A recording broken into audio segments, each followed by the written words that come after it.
Okay, are you gonna come here? I'm talking to the kids. You can't leave. You're not being fair. You know that? Are you gonna come here and sit down? This is how we talk to each other in this house. Yeah. I'm right here. I'm right here. Yeah, we have to yell to communicate. Well, we're always doing something else. I'm busy. So, what I was saying is, I only have one more question for the wisdom of the internet. I have one more question. I need to know, and I bet it's a non-determined answer. Factor. I bet you it has more than one correct answer, because this is the kind of question where the answer is. You know what? I've already lost interest in the question because all you're doing is rambling and not. It depends. So either say the question or I Okay, have other things this to is the do question. Sit down for a second. I thought, why not? You were going to a second ago. You have about 5 seconds to ask your question. 5 seconds. That's how much time I get. I want to know if I should put the motherboard in the case before I put the CPU and the heatsink on, or should I put the CPU in the motherboard, then put the motherboard in the case, then put the heatsink, put the case on its side, then put the heatsink on the CPU in the motherboard. It's already in the case. Or should I put this CPU and the heatsink on the motherboard and then put the whole thing in the case? I think I should put the motherboard in the case first, because I don't want to touch the motherboard that much and the CPU that much before it's in the case. I'm just scared I'm going to fry it. You know what I would do? What would you do? I would actually understand the box first. That's a good idea. I would look at your box and what other components you have to put in the box to turn at different weird angles and Well, mounting, and then I would say, well, where's the motherboard going to be? Because I really have I don't know. You just went by all these little parts too fast. Yeah. So I really didn't hear anything you said. How many parts you got to do? okay, there's a case. No. Okay. Parts. 3 parts that matter right now. Okay, in this that you have. question. There's a couple more parts, but they're all easy. There's a case, there's a motherboard, 4 parts. 4 parts: case, motherboard, CPU, and the fan. The fan is what I put that little paste on the CPU, and then I put the fan on it, and then I screw it down into the motherboard. Well, that's obvious. You have to have the motherboard first. Right, but Then the CPU, then the fan. Because you Should say I you put have the- to put you have to put the fan on the CPU. Or do you have to put the fan somewhere around the no, CPU? it goes directly on the CPU. Well, there you go. It's not that complicated. It's just like layering a cake. Yeah, but should I put the whole thing together, the stack? Should I stack them all together and then put that in the case? Or should I put the motherboard in the case, get it all right, and then put the CPU and the fan on? So the question is, Yeah, I don't know. You figure that out. do you think I should put it in the case? Should I put the motherboard, this is it, it's a yes or no question. Should I put the motherboard in the case without the fan and CPU? Or should I put the fan and CPU on the motherboard and then put all that in the case?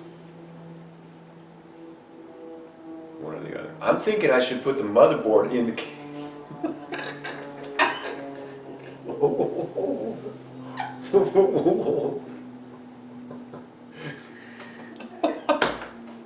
Okay. I bought a house. I bought a house. You decide. And I forgot where it was. Now I live on the streets. decide what you want to do.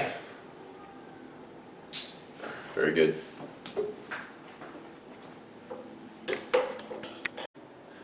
Hello and welcome to my workshop / kitchen table, but really it should be kitchen table / workshop, because this is the kitchen table really.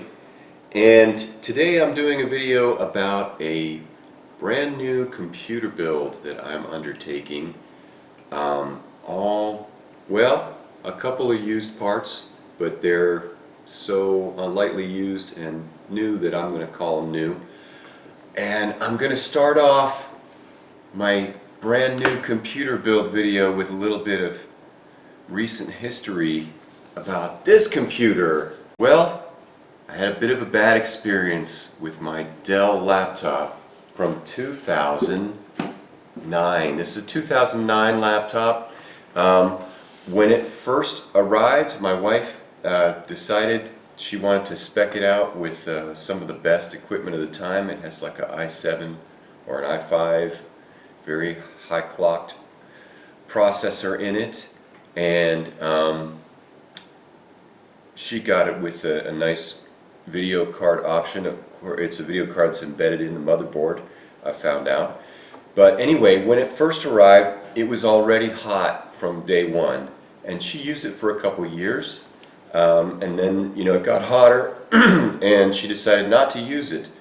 Between 2011 and 2017, it really didn't get much usage at all.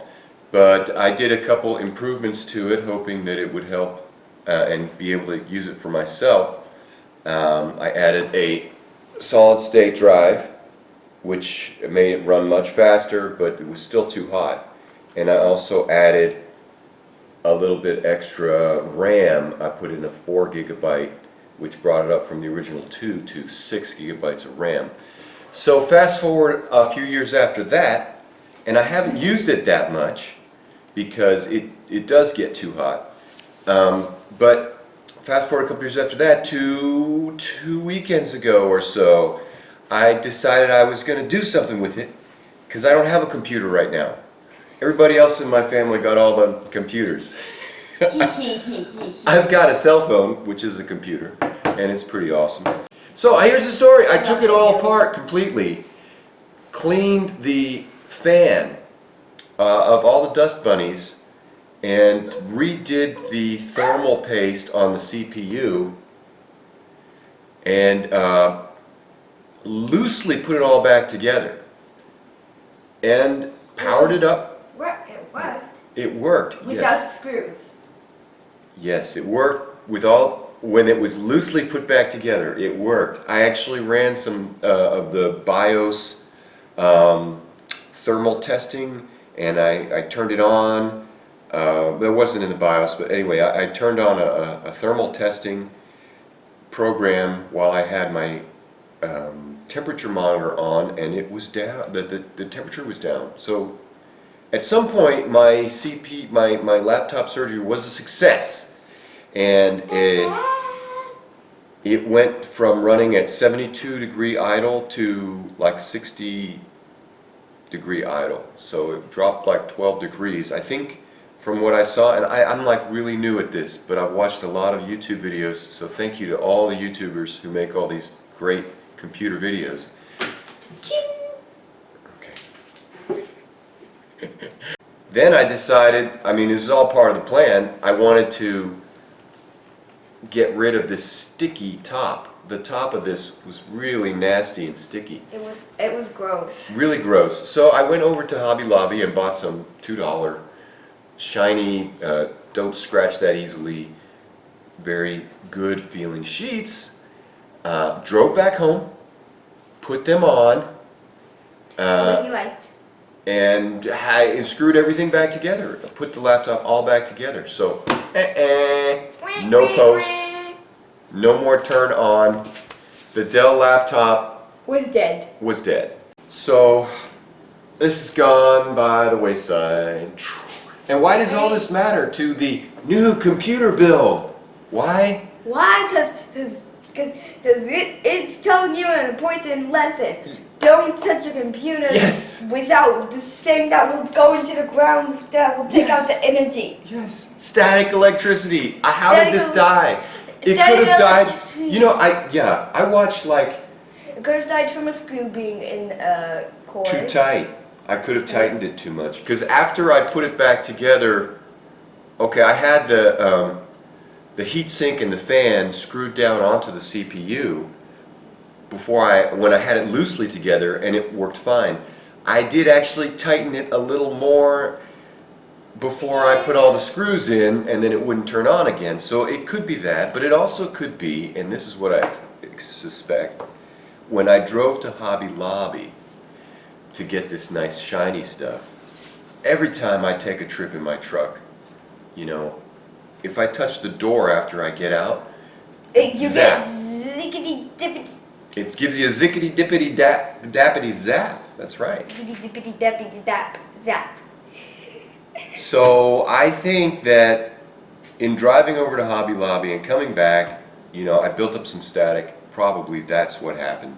And then you killed it. And I killed it while I was just barely moving. I thought I was safe by then, you know. I had already done all the fan and the heatsink and everything. But you know what? Yeah, wait. You're never safe. It could have been Mom. Mom. Well, Mom did pretty much rip it out of my hands to try to help get the bubbles out of here. She wanted to get those air bubbles out of this thing. But she had the right idea, actually, which was to pop the air bubbles And then look. and just squeeze them off.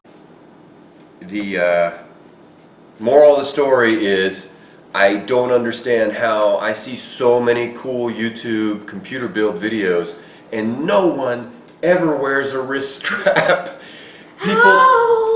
People talk about, oh, be careful of static electricity, but I see them working on a carpet on their PCs, totally ripped open with the CPUs in their hand. I mean, No, carpet. Where everybody steps like and that's very staticky, right? Staticky. How? The point is that to do the brand new computer build, you know, because this is history, I'm taking a couple precautions.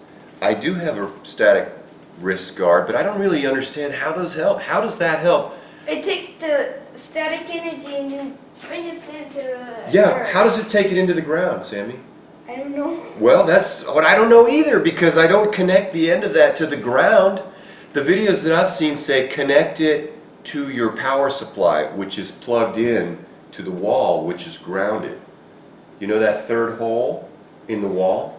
Yeah. That's a ground plug. Oh. Right? So some videos say, well, connect it to your power supply, or some videos say touch your power supply often while it's plugged into the wall.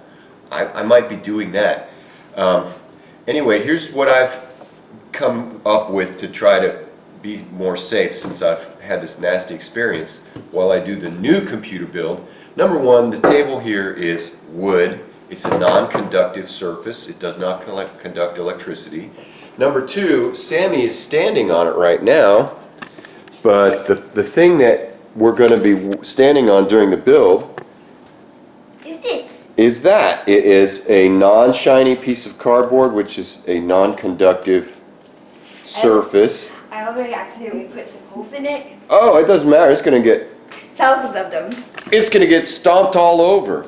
Obviously, I'm thinking about this a lot because, you know, my first experience has been A fail. fail. Yeah, exactly. I mean, I toasted the laptop. So if I have all this nice new equipment, if I do not want to turn it into garbage by zapping it.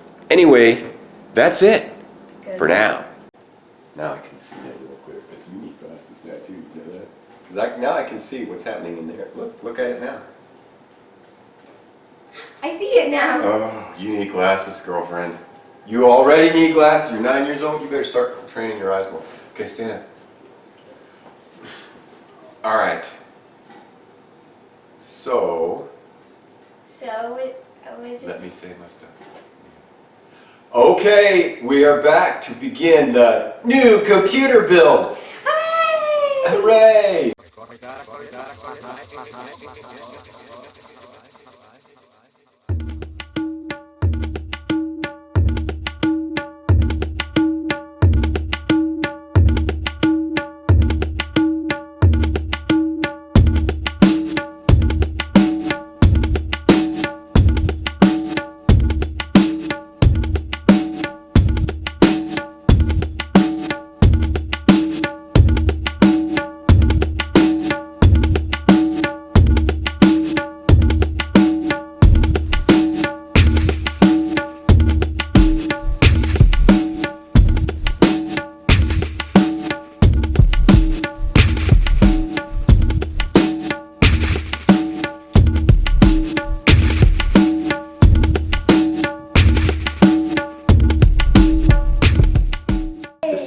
is in here. I wanted to have because everything has so many problems with being too hot that I wanted to have a CPU that was specifically designed to be Cold. less hot. Cold and The not T, and not over yeah, and not melting.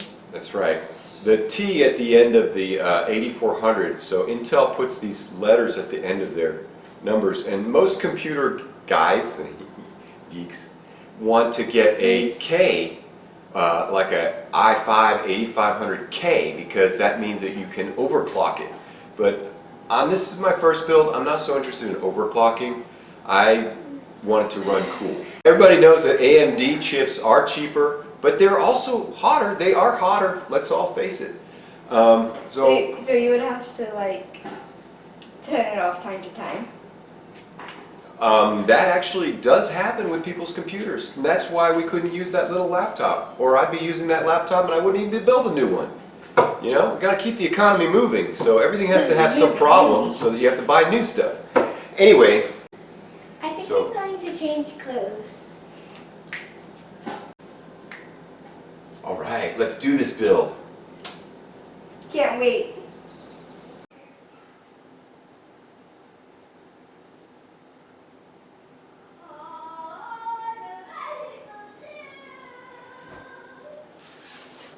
Okay. At some point, you know, I'm gonna say something else about static electricity. I highly suspect, and I think I've discovered from just the first person observation, that the kind of those acrylic throw blankets and those things that ladies like a lot to have to keep themselves warm, and they throw them for the kids to sleep under and stuff, that are they're made of polyester, acrylic and polyester. There's a whole bunch of them here in the kitchen, right in that nook area, and I'm looking at like 5 of them. 1, 2, 3, 4 of them. And I believe they house a lot of static electricity, so I pushed them away. Actually, earlier in the day I had removed them from the kitchen, and then I lost my nerve, and I stopped trying to do the build, and now I'm trying again, and I'm wondering if I should move them away. But I think if I handle them, I'm actually going to absorb a lot of static electricity. So now that I feel reasonably grounded, you have to feel very grounded for your first computer installation, your first build. You have to feel grounded, dude. Yeah, man. So, you know, now that I feel grounded, I don't think I'm going to handle those blankets at all. I'm just going to leave them over there. Lacey said, they're like 5 feet away from you. I was like, I know, but I can feel them. So I can feel them on the back. The hairs, you know. Anyhow, let's get the case out.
35mm, used for the motherboard and SSD, 26 of them.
Install processor first, then remove and keep the cover. What the hell does that mean? Well, place this cover while removing processor or return motherboard.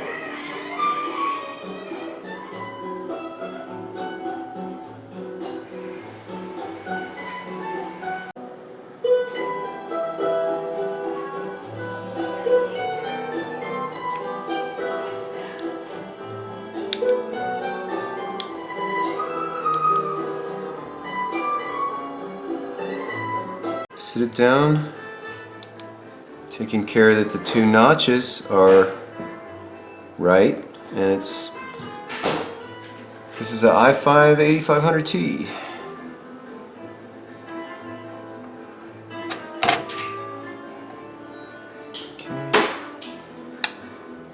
And it's supposed to pop that cover off. Boy, it feels like I'm using a lot of pressure to do this. And that is it. The fan I'm using is the Zalman CMPS 8900 Quiet. I actually originally bought this because I was going to use that laptop and make like a funky build with a make your own case kind of thing. That plan went by the wayside. I tried to revive the laptop and it died, but I already had this fan and I quite like it. So we'll see how this goes down into the motherboard now.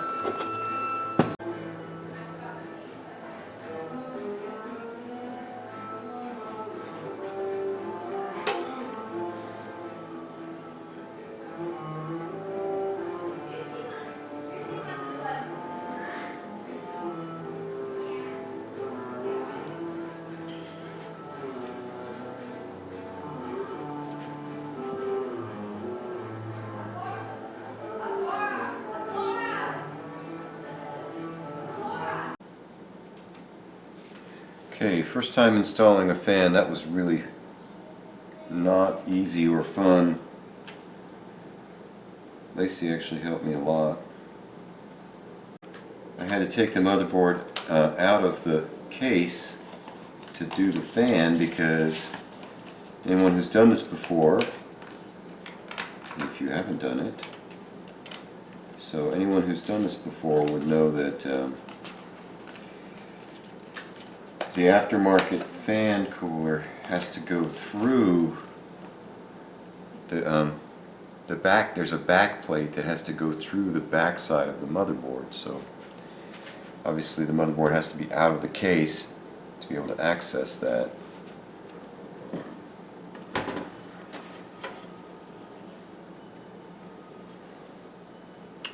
Or maybe not. I mean, you can see the back plate here in the case too. It would have been possible to do it, but it would have been pretty damn hard to do it without it being down like this. So, fan's installed. I put the RAM in there as well. Then I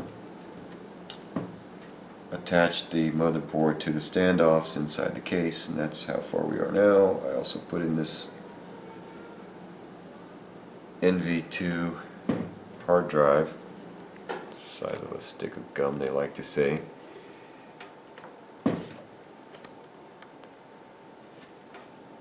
That's this guy right here. Everything's going along pretty easily now, but so far I've connected one thing to where its power source is, and that's the fan to the fan header. Oh boy, it's a lot more. The power, hooking up the power supplies, I think is going to be a little bit tough.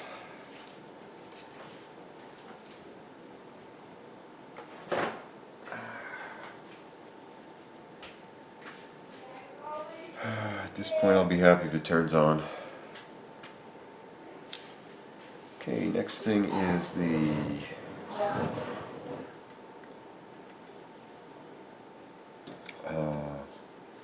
graphics card.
I took these two screws off of here and here, and that let this piece come out. But I think I also need to take off this one, because when I was trying to put it in with only the first two off, and I can put them back on, that's easy, it wasn't doing it. So the easiest way for me to see that my connectors were going into the PCI slot was from way back behind here, way down in here, and I can actually see it. Now that that's out of the way, my finger's there. Now I can actually see that I am going into the slot, whereas before I was dropping it adjacent to the slot, not actually in the slot. Okay, go in there. There you go. I think I have connection there. Yep, sure do.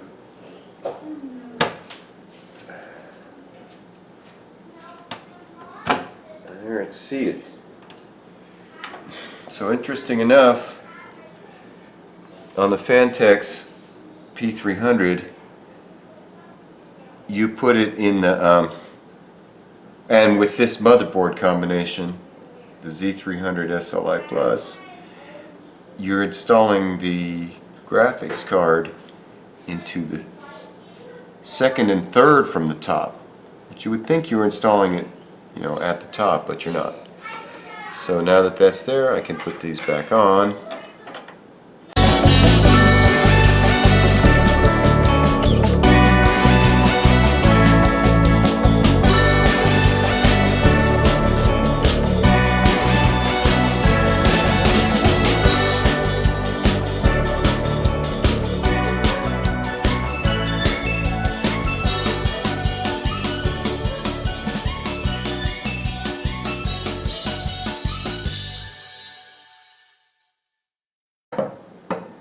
So far, this is what we have. We've got the CPU, the motherboard, the heatsink installed. I think it looks really cool. The copper heatsink. We've got 2 sticks of RAM. We've got the GPU installed, and basically, oh, and the NV2 hard drive. So basically, if all the power gets installed now, this should turn on and be able to use. So the next challenge is to get the power connected to the right places, and we'll see how it goes from there.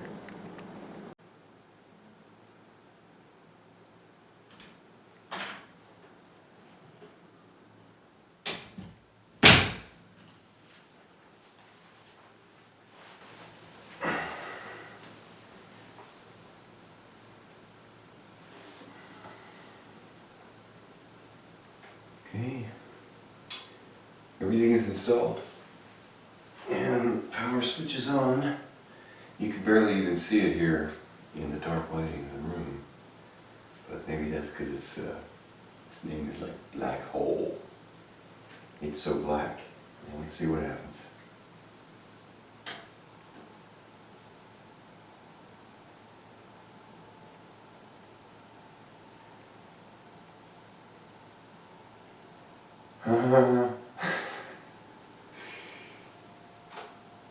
I really wasn't sure what would happen. The GPU is lighting up, the RAM is lighting up, the case is lighting up.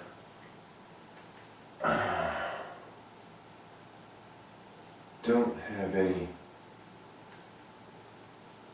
anything coming up on the screen. Monitor going to sleep. What that is. Okay.